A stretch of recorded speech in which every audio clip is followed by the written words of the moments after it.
Bismillahirrahmanirrahim. Assalamualaikum warahmatullahi wabarakatuh. Alhamdulillahi rabbil alamin. Wabihi nasta'inu ala umuri dunya waddin. Wassalatu wassalamu ala ashrafil anbiya'i wal mursalin. Nabina wa habibina Muhammadin wa ala alihi wa ashabihi ajma'in. Wa man sara ala nahjihi ila yaumiddin. Allahumma subhanaka la ilma lana illa ma 'allamtana innaka antal alimul hakim. Wa tub 'alaina innaka antat tawwabur rahim. Rabbi shrah li sadri wa yassir li amri wahlul 'uqdatan min lisani yafqahu qawli. Allahumma amin. Ma'asyiral muslimin, jamaah rahimani wa rahimakumullah. Alhamdulillah, pada kesempatan malam hari ini kita masih diberikan di tempat yang diberkahi Allah Subhanahu wa taala dalam rangka tafaqquh fiddin, mempelajari agama Allah Subhanahu wa taala, wabil khusus mempelajari hadis-hadis Nabi sallallahu alaihi wasallam, mengkaji dari kitab Umdatul Ahkam yang ditulis oleh Syekh Abdul Ghani Al-Maqdisi rahimahullahu ta'ala, yang mana kitab ini mengumpulkan hadis-hadis dalam riwayat Sahih Bukhari dan juga Sahih Muslim yang membahas tentang fikih. Dan pada pembahasannya sebelumnya kita membahas pada bab al-istitabah, hadis yang ke-13, itu yang terakhir, tentang permasalahan menghadap atau membelakangi kiblat ketika buang hajat. Dan insyaallah malam hari ini kita melanjutkan masih pada pembahasan bab istinja atau al-istitabah. Kita melanjutkan hadis yang ke-14 dari kitab Umdatul Ahkam. Bismillahirrahmanirrahim. Qala al-musannif rahimahullahu ta'ala wa nafa'ana bi'ilmihi fid dunya wal akhirah wa adkhalahu fasiha jannatihi Allahumma amin. Hadis yang ke-14, qala wa an Anas ibni Malik radhiyallahu ta'ala anhu. Dari sahabat Anas bin Malik radhiyallahu ta'ala anhu, qala, beliau mengatakan, kana Rasulullah, adalah Rasulullah sallallahu alaihi wasallam, yadkhulul khala'a, beliau masuk ke tempat buang hajat. Fa'ahmilu ana, maka aku membawa. Wa ghulamun, juga ada seorang anak kecil lainnya, nahwi, yang seumuran denganku. Apa yang dibawa? Idawatan, satu wadah, min ma'in, dari air. Wa anazatan, dan beliau juga membawa anazah. Anazah itu adalah tombak yang pendek. Fayastanji, maka beliau beristinja, bil ma'i, dengan air. Kemudian di sini musannif beliau memberikan penjelasan al-anazah al-harbah as-saghirah. Anazah itu dalam bahasa Arab artinya adalah tombak yang pendek. Ya, artinya adalah tombak yang pendek. Maka di sini kita mengetahui bagaimana sahabat Anas ibn Malik radhiyallahu ta'ala anhu, beliau berkhidmat kepada Nabi sallallahu alaihi wasallam. Sebagaimana sudah kita ketahui, sahabat Anas ini termasuk sahabat yang menjadi khadimnya Nabi. Ya, menjadi istilahnya abdi dalam, ya. Abdi dalamnya Nabi sallallahu alaihi wasallam itu sahabat Anas. Dan beliau itu dididik oleh atau disuruh oleh ibunya. Nah, di sini ada pelajaran penting. Seorang ibu itu memberikan pendidikan pada anaknya dengan pendidikan yang baik. Dan sangat memegang kunci ibu itu dalam mendidik seorang anak. Jadi sahabat Anas itu, beliau sejak kecil dibawa oleh ibunya, kemudian dikasih tahu oleh ibunya, kamu membantu Nabi di rumahnya. Ya, maka karena sebab ibunya yang mendidik sahabat Anas bin Malik untuk berkhidmat kepada Nabi, maka sahabat Anas bin Malik termasuk sahabat yang mulia. Maka di sini beliau menyampaikan bahwasanya pernah suatu ketika Nabi SAW masuk ke dalam al-khala. Ya, masuk ke dalam al-khala. Al-khala maknanya adalah tempat buang hajat. Ya, tempat buang hajat. Kemudian sahabat Anas ini ada dua orang, sahabat Anas dan juga anak kecil lain, yang mana kedua anak ini ada yang bawa air, ada yang bawa tongkat.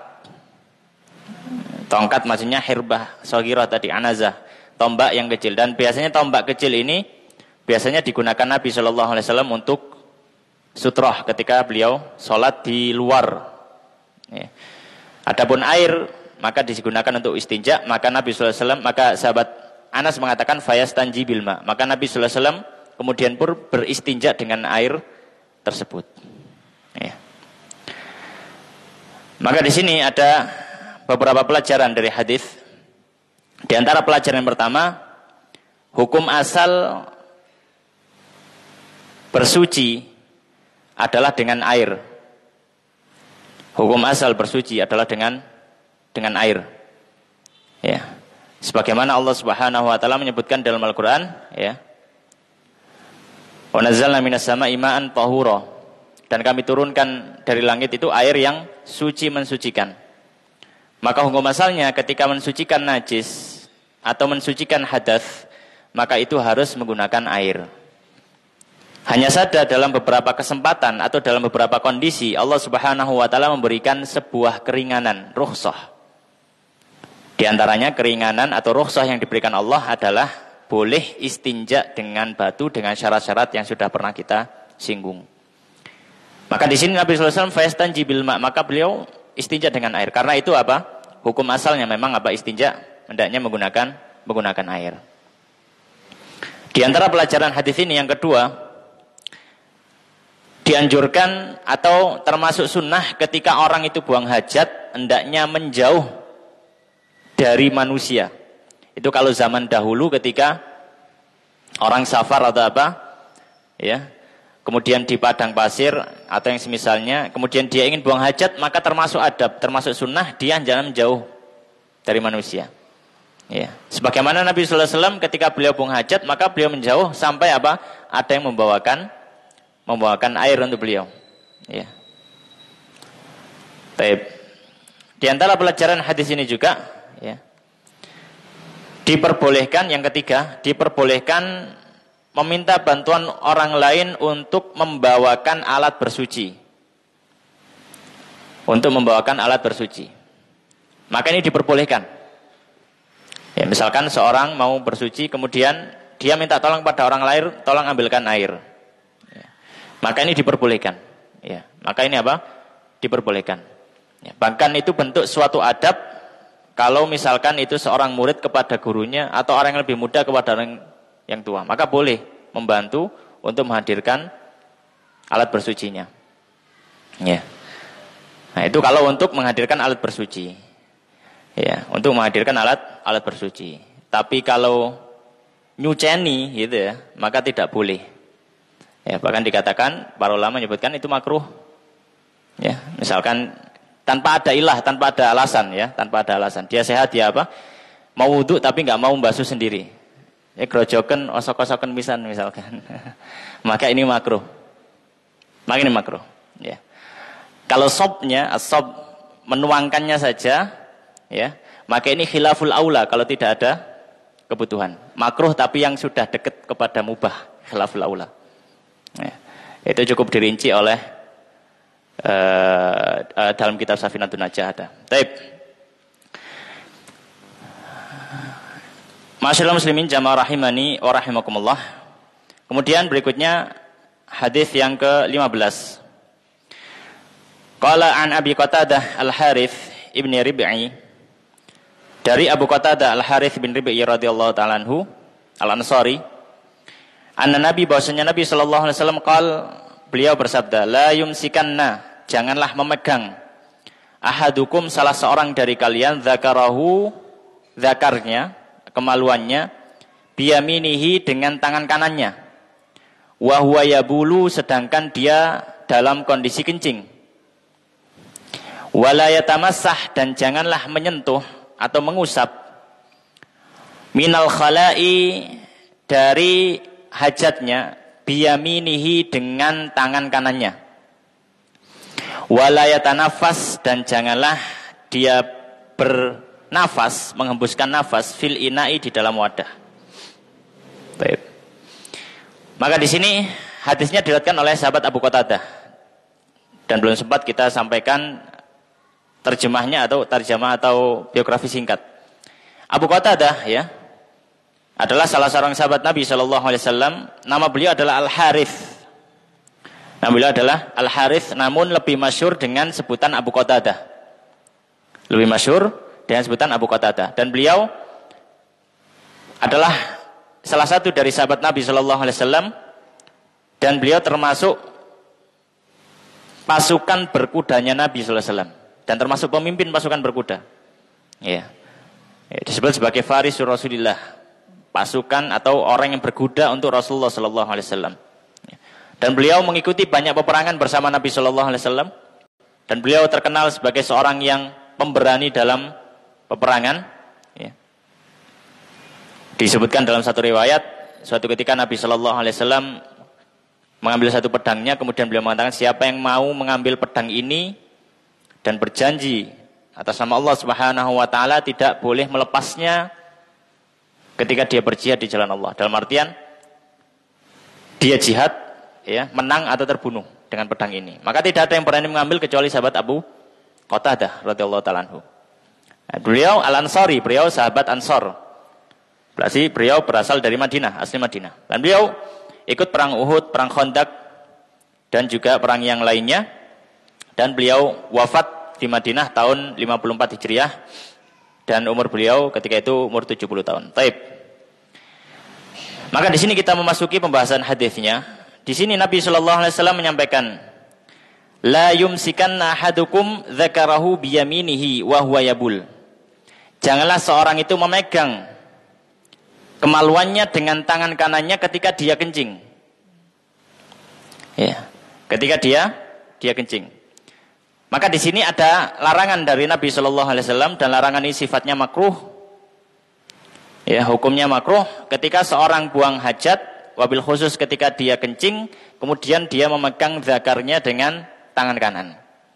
Ya, memegang zakarnya dengan tangan kanan. Ya. Maka hendaknya ketika dia memegang zakarnya, maka dengan apa? Tangan kiri. Ya. Memegang zakarnya dengan tangan kiri. Ya.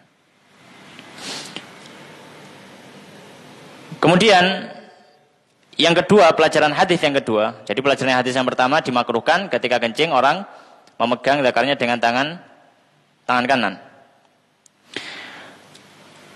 Kemudian beliau mengatakan, wala yatamassah minal khala'i biyaminihi, dan jangan dia mengusap dari hajatnya dengan tangan kanan. Ya, dengan tangan kanan. Maksudnya apa? Maksudnya di sini adalah janganlah seorang itu istinjanya juga dengan tangan kanan. Janganlah seseorang itu apa? Istinjanya dengan tangan kanan. Ya. Maka ketika misalkan dia beristinja, maka ini dimakruhkan istinja dengan tangan kanan. Maka hendaknya istinja dengan apa? Tangan kiri. Ya. Hendaknya istinja dengan tangan kiri. Baik. Dan para ulama mengatakan hukumnya adalah makruh. Ya, hukumnya adalah makruh. Ya. Kemudian pelajaran yang ketiga dari hadis ini, wala yatanaffas fil ina'i, dan janganlah seorang itu bernafas di dalam wadah. Maka di sini para fuqaha menyampaikan, yang ketiga dimakruhkan hukumnya bernafas di dalam sebuah wadah, ya. Di dalam sebuah wadah yang di situ ada makanan atau minuman. Yang di situ ada makanan atau minuman. Ya. Akan tetapi para ulama menyampaikan, kemudian kalau seorang itu butuh untuk bernafas, karena ketika minum, ya misalkan dia minum, Maka dia tidak cukup dengan satu kali nafas untuk menghabiskannya. Maka bagaimana? Maka adabnya adalah dijauhkan. Dilepas dulu minumnya, kemudian dia bernafas di luar wadah. Hal ini sebagaimana dalam satu hadis yang lain diriwayatkan Imam Tirmidzi dalam sunannya dari sahabat Abu Sa'id Al-Khudri radhiyallahu ta'ala anhu, bahwasanya Nabi sallallahu alaihi wasallam naha 'anin nafhi fi syarab.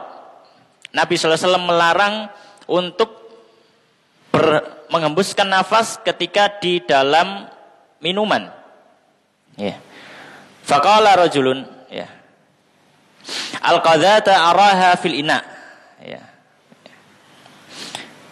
Ada kotoran yang aku melihat di dalam wadah tersebut. Ada seorang laki-laki yang mengatakan seperti itu. Faqala ahrikha. Kalau begitu buang kotoran itu. Kemudian orang tadi mengatakan fa innila arwa min nafasin wahid. Orang tadi kemudian mengatakan, ya setelah menyampaikan pada Nabi, wahai Nabi, saya itu ketika minum pernah melihat ada satu kotoran, maka bagaimana? Ya tinggal dibuang saja kotorannya. Kemudian orang tadi mengatakan kepada Nabi, wahai Nabi, kalau saya minum itu dengan satu kali nafas, itu kayak kurang puas. Karena harus nahan nafas sambil minum.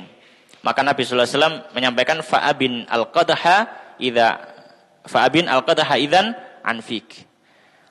Kalau begitu jauhkan wadahnya dulu dari bibirmu, kemudian baru kamu apa? Bernafas. Itu yang disampaikan Nabi sallallahu alaihi wasallam. Taib.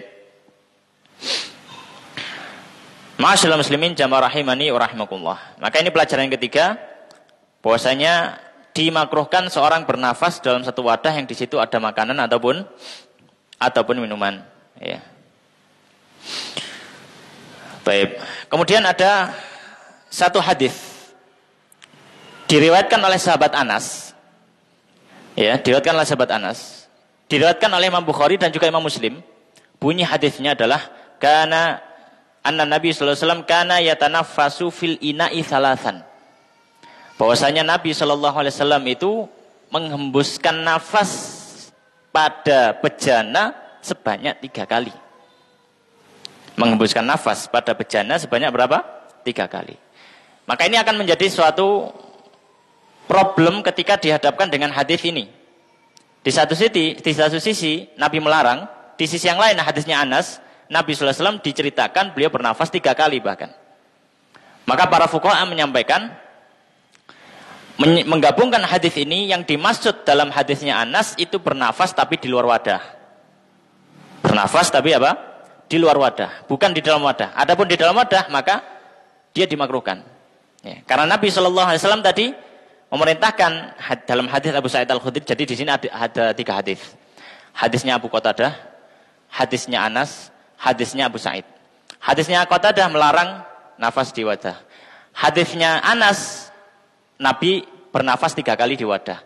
Hadisnya Abu Sa'id menyampaikan tentang cerita tadi yang ada orang pengen bernafas di wadah, tapi Nabi mengatakan abin al-qadha idzan anfik.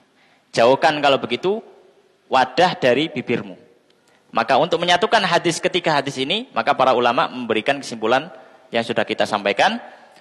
Dimakruhkan meniup, ya, di dalam wadah yang ada makanan atau minumannya, dan dianjurkan untuk menjauhkan bibir dari wadah ketika apa? Dia hendak bernafas.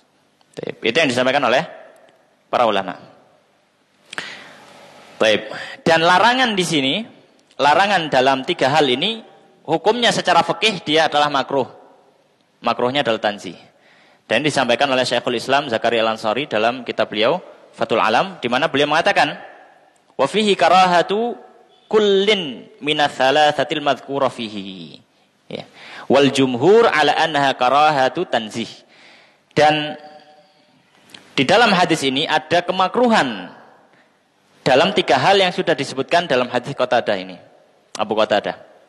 Dan beliau mengatakan, dan jumhur ulama menyampaikan makruhnya adalah makruh tanzih. Karena makruh ada 2, ada makruh tahrim, ada makruh tanzih. Makruh yang dekat kepada haram dan makruh yang dekat kepada keperbolehan, yaitu makruh tanzih.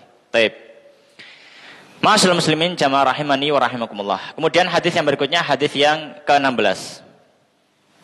Qala al-musannif rahimahullah taala an Abdullah bin Abbas, dari sahabat Abdullah bin Abbas radhiyallahu taala anhu, qala, beliau mengatakan, marran nabi melewati Nabi SAW di kubra ini dengan 2 kuburan. Suatu ketika Nabi SAW pernah melewati 2 kuburan. Faqala, maka Nabi mengatakan, innahuma, sesungguhnya 2 orang yang ada di dalam kubur itu, la yu'adzabani, sungguh sedang diazab.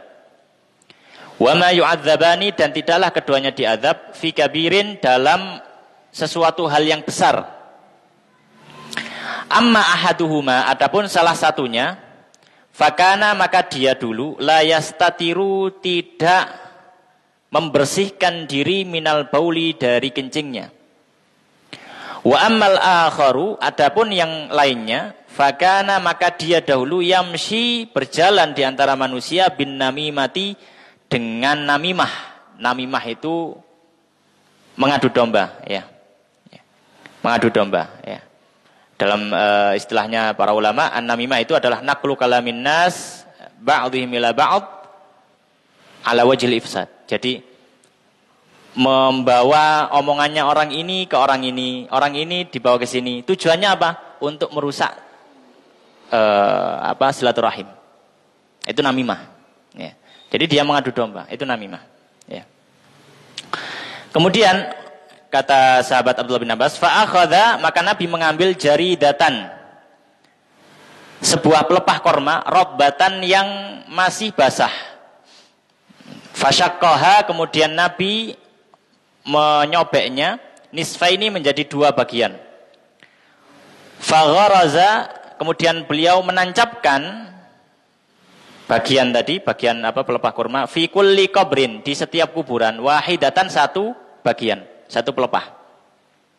Faqalu, maka para sahabat yang melihat heran, ya Rasulullah, ya Rasulullah, lima fa'alta hadza, kenapa engkau melakukan ini?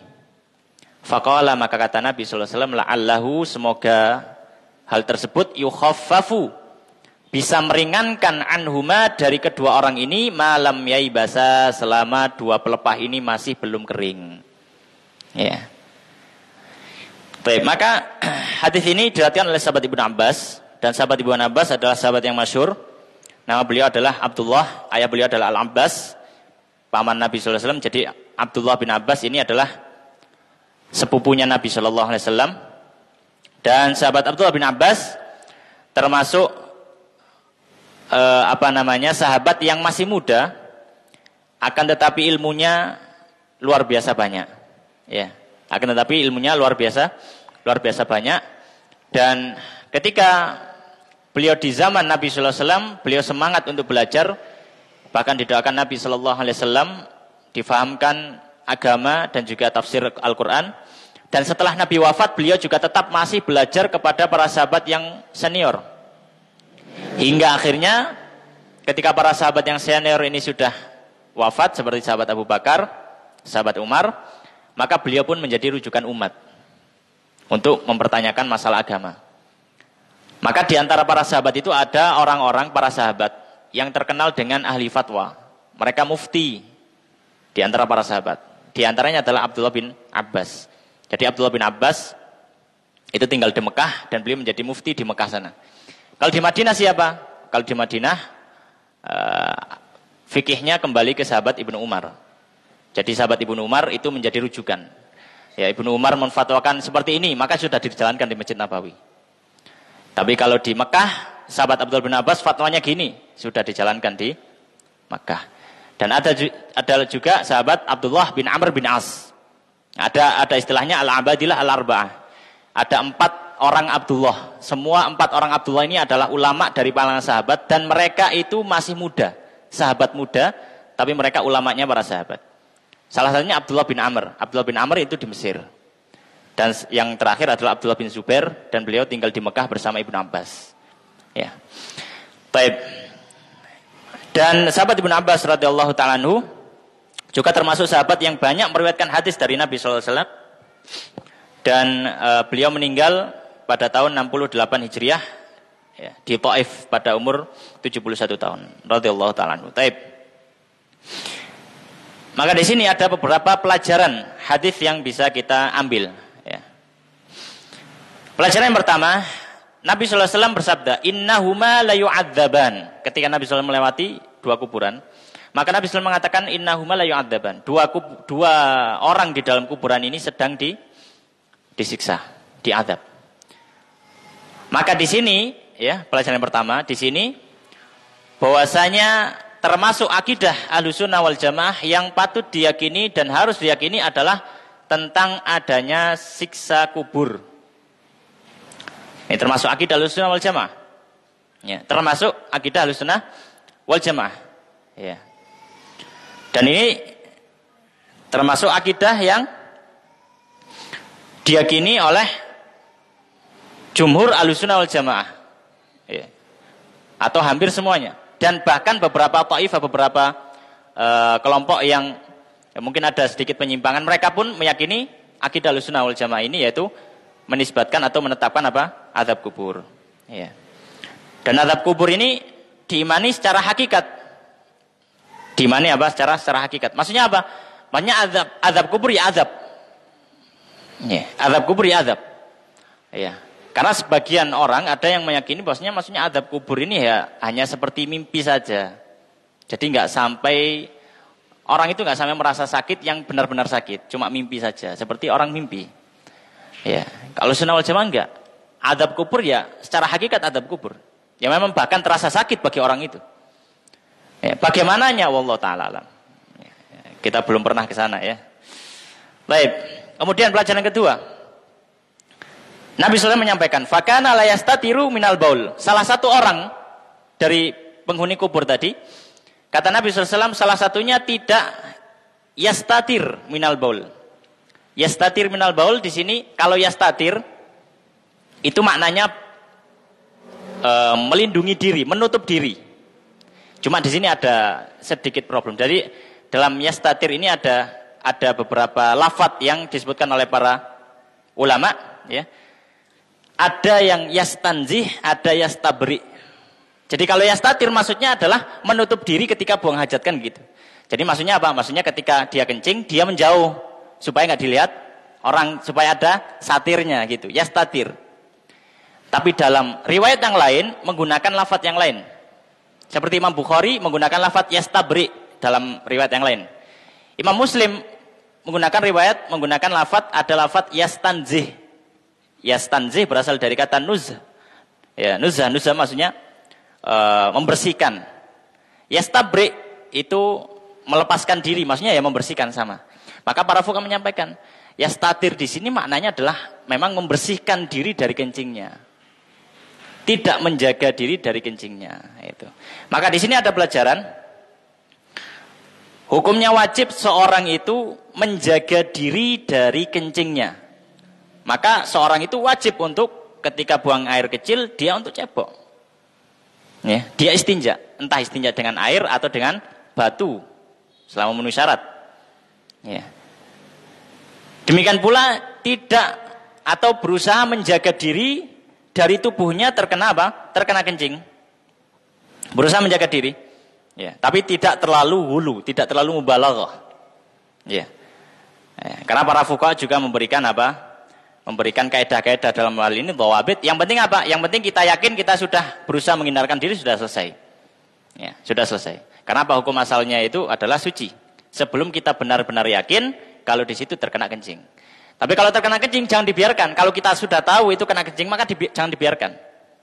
Ya, maka apa? Harus disucikan. Tapi kalau tidak terkena atau kita tidak tahu itu terkena atau tidak, maka hukum asalnya adalah apa? Suci. Baik. Maka di sini wajib ya untuk menjaga diri dari apa? Dari kencing tersebut. Baik. Kemudian pelajaran yang ketiga, Nabi SAW mengatakan wa amal akhar fakana yamshi bin namimah. Adapun yang lain maka dia adalah orang yang suka namimah. Namimah mengadu domba, naqlul kalam ya. Ba'dahu an ba'd li ala wajhil ifsad. Jadi menukilkan kalam orang dibawa ke orang lain, ya, orang satu dibawa ke orang B, ya, B dibawa ke C, C dibawa ke D dan seterusnya untuk apa? Untuk merusak tali silaturahim. Ini namimah. Ya. Maka para ulama mengatakan, ya, pelajarannya dari hadis ini diantaranya bahwa namimah adalah haram. Namimah adalah haram dan dia bisa menjadi sebab turunnya atau sebab azab dalam kubur. Ya. Bahkan para ulama menyampaikan namimah ini termasuk dosa besar. Namimah termasuk apa? Dosa besar. Ya. Baik. Mungkin akan ada pertanyaan ketika Nabi SAW tadi mengatakan wa ma yu'adzabani fi kabir, dan keduanya tidak diazab dalam sesuatu yang kabir. Kabir bermaksud Arab besar. Keduanya tidak diazab dalam permasalahan yang besar. Maksudnya apa? Kan ini ada tanakut, ada pertentangan. Yang disebutkan Nabi ini dosa besar, tapi Nabi di awal mengatakan keduanya tidak diazab dengan dosa besar atau bukan dengan sesuatu yang besar. Maksudnya besar di sini bukan itu dosa besar, bukan. Maksudnya di sini bukan berarti dosanya dosa kecil, bukan. Ya. Karena kalau dosa kecil ya atau dosa besar, maka biasanya dalam lafadz syariat itu disebutnya pakai tak marbutoh. Shaghirah atau kabirah. Itu baru dosa. Kalau kabir sini memang murni besar. Nah, terus maksudnya apa? Maksudnya tidak diazab dalam dosa di dalam sesuatu yang besar. Maksudnya apa? Maksudnya adalah orang itu tidak membutuhkan upaya besar untuk bisa menghindari namimah. Iya. Orang itu tidak membutuhkan apa? Upaya besar untuk menghindari namimah. Sebenarnya orang bisa sangat-sangat mungkin untuk tidak melakukan namimah. Makanya Nabi mengatakan dan keduanya tidak melakukan atau diazab bukan karena sesuatu yang besar. Maksudnya apa? Sesuatu yang berat untuk ditinggalkan, bukan sesuatu yang berat untuk ditinggalkan. Orang sangat mudah sekali untuk tidak namimah kan gitu. Cuma kadang hawa nafsu itu lebih lebih disukai ya. Lebih disukai. Baik. Kemudian ma'asyiral muslimin jamaah rahimani wa rahimakumullah. Nabi sallallahu alaihi wasallam setelah itu apa? Mengambil jaridah, mengambil pelepah kurma. Ya. Mengambil pelepah kurma, kemudian beliau sobek menjadi dua, kemudian ditancapkan di kubur tersebut. Baik. Dalam hal ini ada dua masalah fikih yang berkenaan dengan kuburan. Ya. Yang berkenaan dengan kuburan. Dan ini memang bisa kita lihat di referensi di rujukan syarah-syarah utama dari kitab Sahih Bukhari, misalkan bisa Sahih Bukhari Muslim, bisa dilihat di Fathul Barinya Imam Ibnu Hajar Al-Asqalani, bisa dilihat di Al-Minhajnya Imam Nawawi syarah Sahih Muslim, bisa dilihat juga di Al-I'lam Imam Al-Khattabi mensyarah Sahih Bukhari, dan banyak rujukan-rujukan utama. Maka para ulama menyebutkan dalam hal ini ada dua permasalahan. Permasalahan yang pertama ya, tentang al-qiraah 'alal qabr. Membaca Al-Qur'an di atas kubur. Membaca Al-Qur'an di atas kubur. Maka bagaimana? Para ulama ada yang berpandangan dengan berlandaskan hadis ini diperbolehkan membaca Al-Qur'an di atas kubur. Supaya dengan harapan apa? Si ahli kubur dapat mengambil manfaat dari bacaan tadi. Ya. Dapat mengambil bacaan dari bacaan tadi. Manfaat dari bacaan tadi. Di sini saya nukilkan salah satu imam mengatakan, fihi dalilun ala istihbabi tilawatil Qur'an 'alal kubur. Li'annahu kana yurja an yukhaffafa 'anil mayyiti bitasbihi syajar fatilawatul Qur'ani a'dhamu raja'an. Beliau mengatakan, hadis ini bisa menjadi landasan dianjurkan untuk membaca Al-Qur'an di atas kuburan. Tujuannya apa? Tujuannya supaya si ahli kubur bisa mengambil manfaat dari bacaan Quran tadi. Dan beliau membuat apa? Korelasinya bagaimana? Kok bisa berdalil dengan hadis ini? Kalau misalkan pohon yang basah memberikan manfaat kepada ahli kubur dengan tasbihnya pohon, karena kita tahu bahwasanya alam semesta ini termasuk pohon-pohon, ya, maka ini semuanya bertasbih muji Allah Subhanahu Wa Taala. Maka beliau menyampaikan kalau seandainya ahli kubur itu mendapat manfaat dengan tasbihnya pohon yang masih basah, maka dengan tilawatul Quran lebih utama. Ya, maka dengan tilawatul Quran lebih utama. Demikian hal senada juga disampaikan oleh Imam Nawawi rahimahullah taala. Beliau mengatakan dalam Syarah Sahih Muslim, wastahabbal ulama'u qira'atal Qur'an 'indal qabri biha li hadzal hadis. Beliau mengatakan dan menganjurkan sebagian ulama ya, atau banyak dari para ulama yang menganjurkan membaca Al-Qur'an di sisi kuburan. Ya, di sisi kuburan. Karena sebab hadis ini. Jadi nanti bisa dilihat kalau punya kitab Syarah Sahih Muslim ya. Di pembahasan hadis ini. Baik. Maka di sini para ulama ada dua pendapat. Pendapat yang pertama seperti yang tadi kita sampaikan, bahwasanya diperbolehkan bahkan dianjurkan membaca Al-Qur'an di sisi kubur. Pendapat yang kedua mengatakan tidak diperbolehkan. Ya. Pendapat yang kedua mengatakan tidak diperbolehkan karena nas ini sifatnya khusus. Tidak diberlakukan untuk umum. Dan itu nanti menjadi landasan hujah juga untuk pembahasan masalah kedua. Ya, nas ini sifatnya apa? Sifatnya khusus. Ya. Jadi tidak diberlakukan untuk umum. Nah, itu pendapat kedua. Ya. Pendapat kedua. Dan sebenarnya dalam masalah ini adalah masuk ranah khilafiyah. Murni khilafiyah. Bukan sampai ranah yang membuat orang itu keluar dari ahli sunnah wal jamaah. Tidak. Murni khilafiyah. Bahkan beberapa ulama menulis kitab yang membahas tentang membaca Al-Quran di sisi kuburan. Di antaranya adalah Abu Bakar Al-Khalal dari ulama Hanabilah yang wafat di abad-abad 4 Hijriah. Beliau membuat satu juz itu maksudnya satu kumpulan riwayat. Di situ beliau menukilkan beberapa riwayat dari para ulama. Di antaranya beliau meriwayatkan dari Imam Syafi'i. Imam Syafi'i ditanya oleh Az-Za'farani. Za'farani itu muridnya Imam Syafi'i. Az-Za'farani bertanya kepada Imam Syafi'i, bagaimana hukumnya orang membaca Al-Quran di sisi kubur? Maka kata Imam Syafi'i mengatakan la ba'sa alaih atau la ba'sa bi. Enggak masalah, biarkan saja. Kata Imam Syafi'i. Padahal kita tahu pendapatnya Imam Syafi'i itu mengatakan ya, bahwasanya orang nggak bisa transfer pahala, itu sangat masyhur. Pendapatnya Imam Syafi'i secara pribadi, bukan mazhab Syafi'i, tapi Imam Syafi'i secara pribadi mengatakan bahwasanya orang nggak bisa transfer pahala. Jadi kalau kamu yang baca Quran, pahalanya dapat siapa? Ya kamu yang baca. Itu. Jadi nggak bisa transfer pahala. Tapi Imam Syafi'i mengatakan la ba'sa bihi. Ala kulli hal, maka kembali ini masalah khilafiyah. Bagi yang tidak mengamalkan, ya tidak membaca Al-Quran di atas kubur, maka jangan terlalu mengangkat masalah ini sehingga ini seolah-olah menjadi masalah yang menjadi tolak ukur di Ahlussunnah atau tidak. Dan yang mengamalkan pun jangan memandang orang yang tidak mengamalkan berarti tidak Ahlussunnah wal Jamaah gitu. Jadi sama-sama apa? Sama-sama ngerti. Oh yes, podo ngerti ini, podo ngaji ini gitu. Ya, podo ngerti. Sama-sama mengikuti para ulama gitu.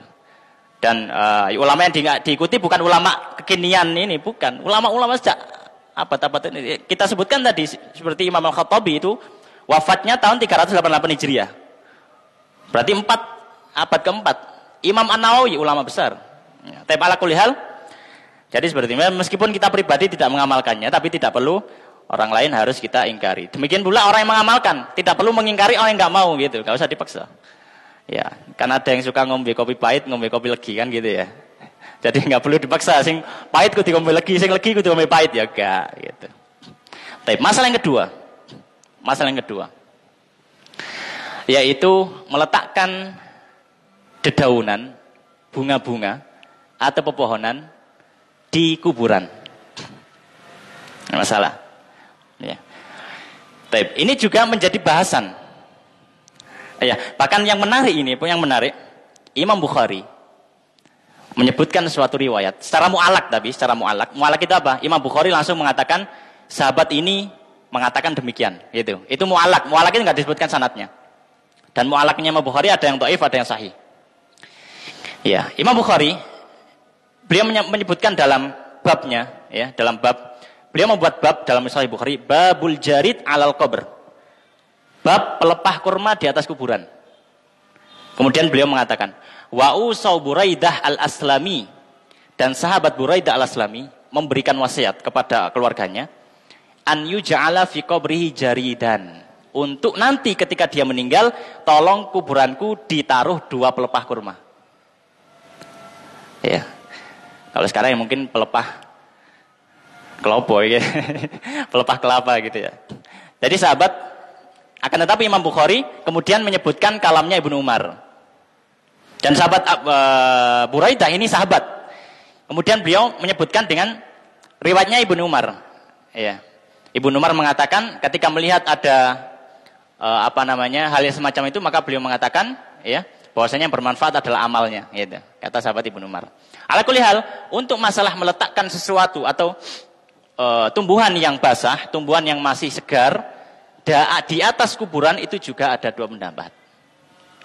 Pendapat yang pertama mengatakan boleh, bahkan dianjurkan. Ya, pendapat yang pertama boleh, bahkan dianjurkan. Ya. Alasannya apa? Ya alasannya ya, seperti tadi, karena hadis ini sifatnya umum. Diambil ilah, ta'lil, pendalilannya adalah karena itu adalah sebuah pohon, yang pohon itu bertasbih memuji Allah Subhanahu wa taala, dan ahli kubur mendapatkan manfaat dari tasbihnya pohon selama masih basah. Ini sifatnya umum. Ya, sifatnya sifatnya umum.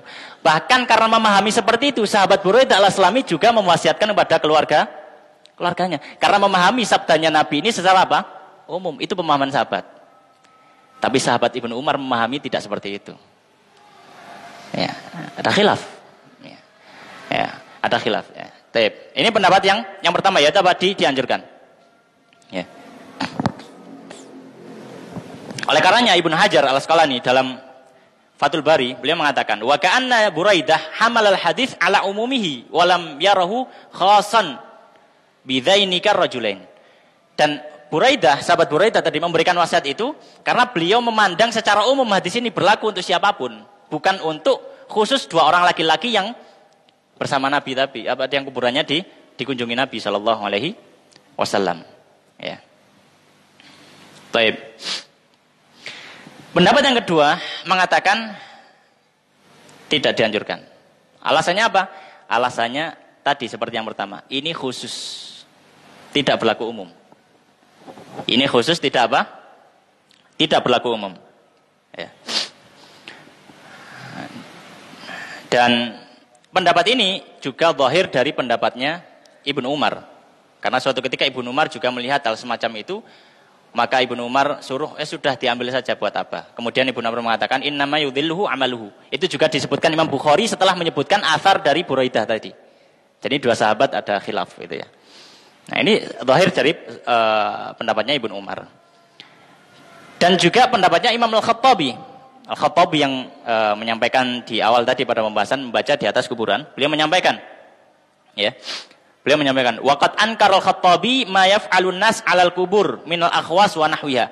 Dan Imam Al-Khattabi itu mengingkari kalau ada orang-orang yang meletakkan dedaunan atau apa di atas kuburannya. Baik, ala kulli hal ini juga kembali masalah khilafiyah. Masalah khilafiyah. Ya, dalam artian tidak perlu kita mutasyaddid dalam hal ini. Kalau ada yang mau mengamalkan ya silakan, terserah. Kalau ada yang nggak mau mengamalkan silakan. Ya. Silakan. Ya intinya apa? Intinya ya semoga bisa saling memahami. Yang tidak mengamalkan tidak perlu menganggap orang yang mengamalkan adalah dia tidak termasuk Ahlussunnah. Dan orang yang mengamalkan tidak perlu menganggap yang nggak mau mengamalkan juga tidak termasuk dari Ahlussunnah gitu. Jadi sama-sama membuang dari Ahlussunnah. Ini masalah khilafiyah, bahkan sahabat yang khilaf ini. Dan disebutkan dalam Sahih Bukhari. Ya, disebutkan dalam Sahih Bukhari. Ala kulli hal, ya, maka itu beberapa pelajaran dari hadis jaridah itu ya, hadis pelepah kurma. Baik, mungkin azan terlebih dahulu, kemudian nanti akan kita lanjutkan beberapa hadis.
Baik, kita akan membahas sedikit lagi tentang bab siwak. Nah, ini ada hanya mungkin sekitar 4 hadis dan insya Allah kita bahas secara cepat ya. Baik, maka di sini pembahasan berikutnya. Oh ya, sebelum itu ya dari pembahasan tadi kita mengetahui bahwasanya ketika kita membahas hadis, penting kita merujuk kepada referensi-referensi dari para ulama. Tidak boleh kita mentafsirkan hadis dengan tafsiran kita sendiri. Mentafsirkan ayat dengan tafsiran kita sendiri. Nah, ini bahaya.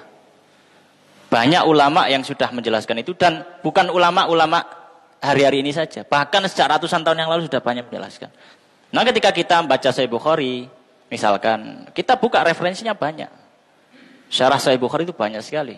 Yang paling utama, yang paling besar adalah Fathul Barinya Imam Ibnu Hajar, penulis kitab Bulughul Maram. Atau misalkan Sahih Muslim, yang paling terkenal syarahnya Imam Nawawi. Ya.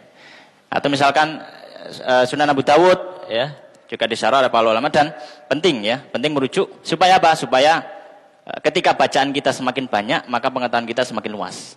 Ya. Baik. Pembahasan berikutnya qala musannif rahimahullah babus siwak, bab siwak.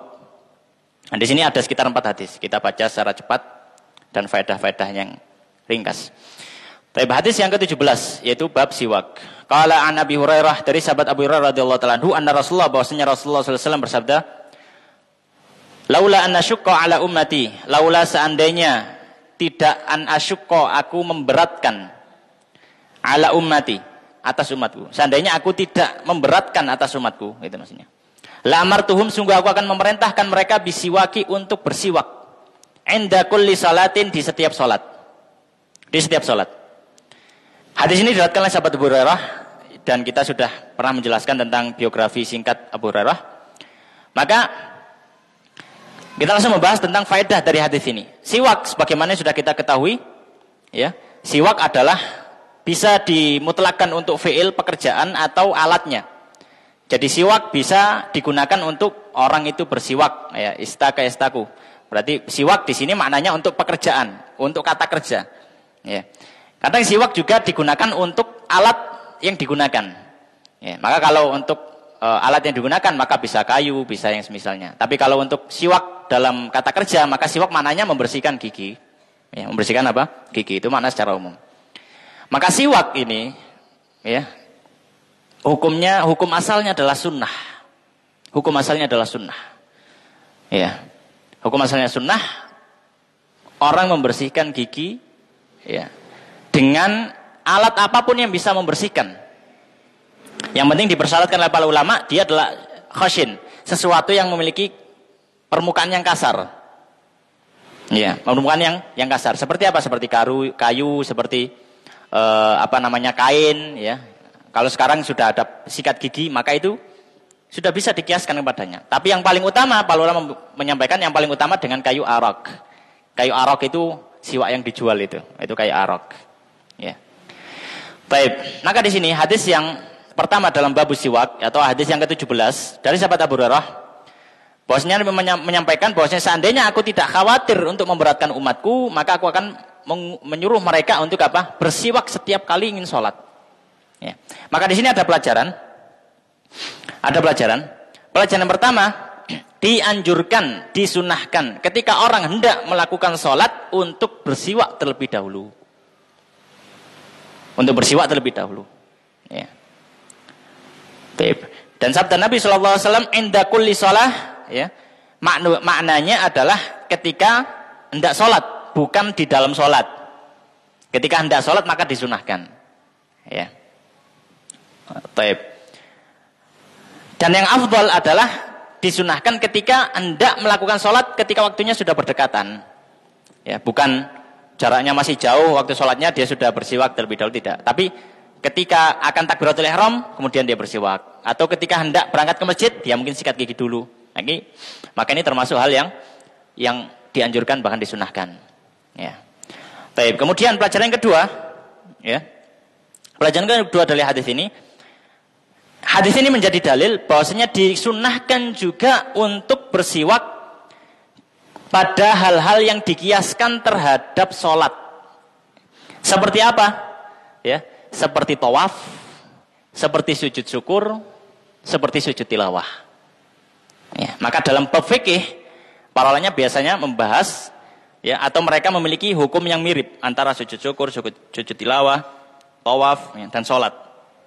Memiliki hukum yang mirip. Maka dianjurkan juga orang itu bersiwak ketika hendak tawaf. Mau tawaf dia bersiwak. Ketika hendak sujud syukur dia disunahkan bersiwak. Habisnya kalau orang sujud syukur kan sudah kadang pas mepet atau apa. Bagaimana nggak kena siwak gitu ya? Ya sudah nggak usah siwak kan nggak apa-apa. Ya. Tapi kalau lebih utama maka siwak. Sujud tilawah juga sama. Sujud tilawah juga sama. Baik. Pelajaran yang ketiga dari hadis ini. Hukum asalnya disunahkan bersiwak adalah ketika sebelum sholat. Bagaimana kalau orang itu lupa? Sudah kadung takbiratul ihram, loh tadi belum apa? Siwakan. Maka bagaimana? Para fuqaha menyampaikan diperbolehkan bersiwak di tengah sholat dengan syarat dengan harokah yang tidak banyak. Ya, misalkan ngambil, kemudian sebentar kemudian langsung dimasukkan. Maka boleh. Ketika apa? Lupa di awal tidak apa? Bersiwak. Ya. Tapi kalau misalkan dia nggak mau siwak, biasanya sikat gigi. Apakah boleh membatalkan sholat terus sikat gigi dulu di rumah terus balik sholat? Enggak. Ya, kalau ini nggak boleh. Ya. Jadi apa syaratnya apa? Harus apa? Biharokah qalilah dengan gerakan yang sedikit. Jadi enggak gerakan yang banyak besar terlihat enggak. Ya. Baik. Akan tetapi kalau khawatir timbul fitnah, maka tidak usah dilakukan. Khawatir terus yang sholat yang ngelirik, waduh, wong iki ya wis sembayang kok. Gosok-gosok gitu ya. Timbul fitnah. Ya, maka penting ya. Maka penting orang itu diajari dulu baru diamalkan. Karena kadang orang nggak diajari terus tiba-tiba diamalkan, kadang agak bingung loh. Ya orang ini tanjane gitu. Ya kadang. Baik. Kemudian, ma'asyiral muslimin, jamaah rahimani wa rahimakumullah. Hadis yang berikutnya, hadis yang ke-18, hadis yang kedua di bab ini. Qala an Hudzaifah ibn Yaman, dari Hudzaifah bin Yaman radhiyallahu ta'ala anhu, maqal beliau mengatakan kana Nabi sallallahu alaihi wasallam adalah Nabi sallallahu alaihi wasallam idza qama minal lail, ketika beliau bangun dari tidur malam, yashusu fahu, maka beliau menggosok mulutnya bisiwak dengan siwak. Dan di sini penulis mengatakan yashusu maknahu yashus ya syasa yashusu itu dalam bahasa Arab artinya apa? Beliau mengatakan yaghsilu. Ya, membersihkan dengan menyiram. Maksudnya apa? Ya berkumur. Ya. Yuqalu dan dikatakan syasahu yasusuhu. Ya. Wa masahu yamusuhu maknanya idza ghasalahu, ketika dia membersihkannya dengan air. Ya. Jadi yasusu ini maknanya banyak. Ada yang memaknai disiram air, ada yang maknanya digosok dengan siwak. Ya. Tapi kalau di sini terlihat kalau misalkan maknanya menyiram dengan air, maka ketika dia bersiwak kemudian apa? Dibersihkan dengan air. Itu. Tapi kalau maknanya bukan membersihkan dengan air, ya maka bersiwak saja. Ala kulli hal, hadis ini diriwayatkan oleh sahabat Hudzaifah bin Yaman. Ya. Beliau sahabat yang mulia, termasuk yang dijuluki dengan sahibu sirrin Nabi, orang yang menyimpan rahasianya Nabi. Dan disebut sebagai orang yang paling tahu siapa saja orang munafik di Madinah. Jadi nyimpen kartu asnya orang munafik. Orang munafik ketar-ketir kalau melihat Hudzaifah, waduh kok ndang aku sing dilaporno gitu. Hudzaifah ibnu Yaman. Al-Yaman itu nama ayahnya. Dan Yaman ini bukan nama. Al-Yaman, Hudzaifah bin Al-Yaman itu adalah laqab, julukan. Nama ayahnya adalah Husail. Husail tapi terkenal lebih pada laqabnya itu Al-Yaman. Baik. Maka di sini ada pelajaran. Di antaranya pelajaran yang pertama, ketika di sini disebutkan idza qama minal lail, ketika bangun dari tidur malam, maka para fuqaha menyampaikan dianjurkan untuk bersiwak di setiap bangun tidur. Baik itu bangun tidur malam ataupun bangun tidur siang. Mengapa kok tidur siang juga ikut? Karena di sini para ulama mengatakan idza qama minal lail, ketika bangun dari tidur malam. Para ulama menyebutkan alasannya, ilat hukumnya itu bukan karena tidurnya, tapi karena perubahan bau mulut. Kalau perubahan bau mulut, maka didapatkan orang itu tidur malam atau tidur siang sama saja. Maka kaidahnya, ya, idza wujidatil illah wujidal hukum. Kalau ada alasan hukum, maka hukum berlaku. Idza udimatil illah udimal hukum. Tapi kalau ilahnya enggak ada, maka hukumnya enggak ada. Maka tidur siang, ilahnya ada, perubahan bau mulut, maka tetap disunahkan juga.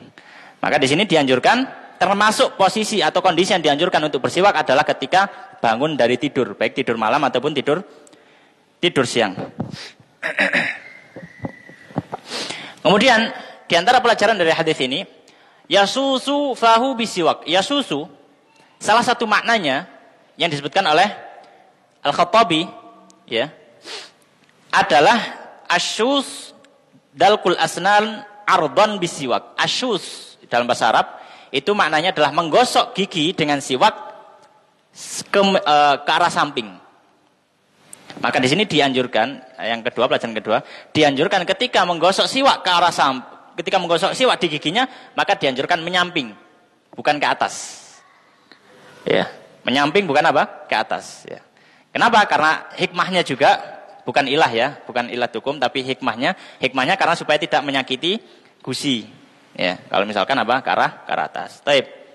Kemudian hadis yang ketiga, hadis yang ke-19. Qala an Aisyah, dari sahabat Aisyah radhiyallahu taala anha, qalat, beliau mengatakan, dakhala Abdurrahman ibn Abi Bakar. Masuk Abdurrahman bin Abi Bakar radhiyallahu taala anhuma ala Nabi, ke rumahnya Nabi sallallahu alaihi wasallam, wa ana musnidatuhu. Ana musnidatuhu nam. Dan aku menjadi sandarannya Nabi ila sadri, dan beliau bersandar ke dadaku. Wa ma'a Abdurrahman, dan bersama Abdurrahman siwakun, beliau ada siwak, membawa siwak, radbun yang basah. Yastannu bihi, dan beliau bersiwak dengan siwak yang basah tadi. Maksudnya siwak yang basah itu siwak yang belum kering. Yang dijual ini itu sudah kering. Tapi rotop itu yang baru mutek ya, baru nyeklek itu rotop. Itu yang masih basah, maksudnya basah itu. Ya. Makanya tadi di hadis jaridatan rotbah. Ya, jaridah yang masih basah karena baru diambil. Yastannu bihi, Abdurrahman bin Abu Bakar, beliau bersiwak dengan siwaknya yang basah tadi. Fa'abaddahu Rasulullah sallallahu alaihi wasallam basarahu. Maka Nabi sallallahu alaihi wasallam memperlama pandangannya kepada Abdurrahman. Jadi dilihat saja Abdurrahman bersiwak itu. Padahal Nabi ketika itu sakit. Maka Sayyidah Aisyah mengatakan, fa'akhadtu siwak, maka aku ambil siwak dari Abdurrahman itu. Faqadimtuhu, kemudian saya mengunyah. Wa fatayyabtuhu, kemudian saya lunakkan ujung siwaknya. Tsumma dafa'tuhu ilan Nabi, kemudian aku berikan kepada Nabi sallallahu alaihi wasallam. Fastan Nabi, kemudian Nabi bersiwak dengan siwak tadi. Fama ra'aitu Rasulullah, maka aku tidak pernah melihat Rasulullah sallallahu alaihi wasallam istanna istinanan, bersiwak dengan satu siwak ya, membersihkan gigi, ahsana minhu, yang lebih baik ya daripada ketika itu. Fama ada an faragha Rasulullah sallallahu alaihi wasallam rafa'a yadahu, ya, maka belum selesai Nabi sallallahu alaihi wasallam, maka ketika Nabi sallallahu alaihi wasallam belum selesai mengangkat tangannya ya, atau ketika Nabi sallallahu alaihi wasallam ketika itu mengangkat tangannya, au isba'ahu, atau jarinya, tsumma qala, kemudian Nabi mengatakan, fi rafiqil a'la. Ya, fi rafiqil a'la. Ya, ke Allah Subhanahu wa taala, ar-rafiq, zat yang maha menemani, al-a'la yang maha tinggi. Salasan, beliau mengucapkan 3 kali, tsumma qadha, kemudian Nabi wafat. Ya. Wa kanat taqul, dan Sayyidah Aisyah mengatakan, mata baina haqinati wa dzaqinati, ya. Beliau meninggal di antara leherku dengan dadaku. Maksudnya berada di pelukannya Sayyidah Aisyah. Wa fil lafdhin, dalam lafaz yang lainnya, fara'aituhu yanzuru ilaihi. Kemudian aku melihat, Nabi melihat kepada siwaknya Abdurrahman. Wa araftu annahu yuhibbu siwak, dan aku tahu bahwasanya Nabi suka siwak. Faqultu, maka aku tawarkan kepada Nabi, akhudhuhu laka, apakah boleh aku mengambilkannya untukmu? Fa asyara bi ra'sihi, maka Nabi pun berisyarat dengan kepalanya. Jadi Nabi sudah enggak bisa ngomong. Sudah di akhir hayat beliau. Maka Nabi cuma mantuk saja. Asyara bi ra'sihi an-na'am, ya. Gitu. Lafdzul Bukhari wali Muslim nahwu, dan lafaz Bukhari juga lafaz Muslim semisalnya. Taib. Maka hadis ini diriwayatkan oleh sahabat Abdurrahman bin Abu Bakar. Sahabat Abdurrahman bin Abu Bakar ini adalah sahabat yang cukup terat masuk Islam. Bahkan beliau sempat ikut perang melawan Nabi dan bapaknya sendiri. Jadi beliau sempat perang melawan Nabi dan bapaknya sendiri. Makanya dalam satu riwayat disebutkan, ya, kalau aku bertemu Abdurrahman, kata Abu Bakar, ya, Saya akan bunuh dia. Karena ketika perang Badar dan perang Uhud, Abdurrahman ini masih kafir dan beliau perang ikut Quraisy. Dan Abdurrahman ini adalah anak tertuanya Abu Bakar Siddiq dan saudara seayah si ibu, saudara kandungnya Sayyidah Aisyah. Ya, saudara kandungnya Sayyidah Aisyah. Nah, beliau anak paling tua. Dan beliau masuk Islam setelah itu, ketika Hudaybiyah. Beliau baru masuk Islam, kemudian hijrah ikut bapaknya ke Madinah, ikut Abu Bakar. Dan beliau bagus Islamnya, ya, sampai beliau wafat. Maka pada hadis ini ada beberapa pelajaran yang bisa kita ambil. Ya.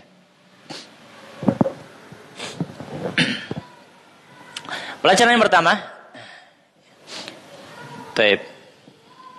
pelajaran yang pertama disebutkan dalam hadis tadi, wa ma Abdurrahman siwakun ratub yastannu bihi. Maka di sini ada pelajaran diperbolehkan dan sudah dianggap sudah mengamalkan sunnah ketika seorang bersiwak dengan siwak yang masih baru diambil dari pohon ketika masih basah. Akan tetapi dalam masalah yang lebih utama siwak yang bagaimana kalau siwaknya pakai kayu, ya. Yang bagaimana? Yang lebih utama adalah siwak yang sudah kering kemudian dibasahi, ya, supaya lembut. Karena kalau siwak yang masih basah, maka ini masih ada unsur kerasnya, ya. Meskipun sudah dibasahi. Karena kayu arak itu kalau dia masih basah, ketika dibasahi ya tetap agak keras gitu. Jadi saya khawatir menyakiti giginya dan gusinya, ya. Maka dianjurkan yang lebih utama adalah kayu arak yang kering kemudian dibasahi dengan air supaya lunak. Ya, ini yang lebih utama. Tapi kalaulah misalkan pakai yang masih basah, maka ini tetap boleh dan masuk sunnah juga. Pelajaran yang kedua dari hadis ini, ya, bolehnya bersiwak dengan siwak orang lain, gitu ya. Bolehnya bersiwak dan siwak lain. Misalkan pinjam, aku gak ngasih siwak nyilih koncone, gitu. Maka ini boleh, ya. Maka ini boleh, ya. Ibnu Mulakin mengatakan, ya, min ghairi karahah, enggak ada sisi kemakruhan. Ya, enggak ada sisi kemakruhan.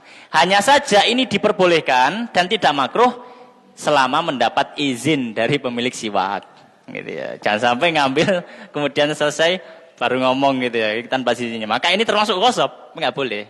Ya.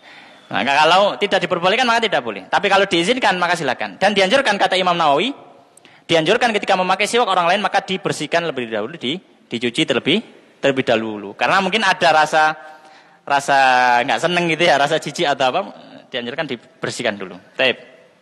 Nah, sebagaimana tadi disebutkan bahwasanya Rasulullah memakai siwaknya Abdurrahman. Dan pelajaran yang terakhir dari hadis ini termasuk kondisi yang disunahkan untuk bersiwak adalah ketika sakaratul maut. Para fuqaha ketika dalam kitab fikih mereka menyampaikan termasuk kondisi yang disunahkan untuk bersiwak adalah ketika sakaratul maut. Ketika ingin menghadap Allah Subhanahu wa taala, hendaknya menghadap Allah dengan kondisi yang paling baik. Maka termasuk yang disunahkan adalah bersiwak. Ya, sebagaimana Nabi sallallahu alaihi wasallam ketika beliau sakaratul maut, beliau bersiwak.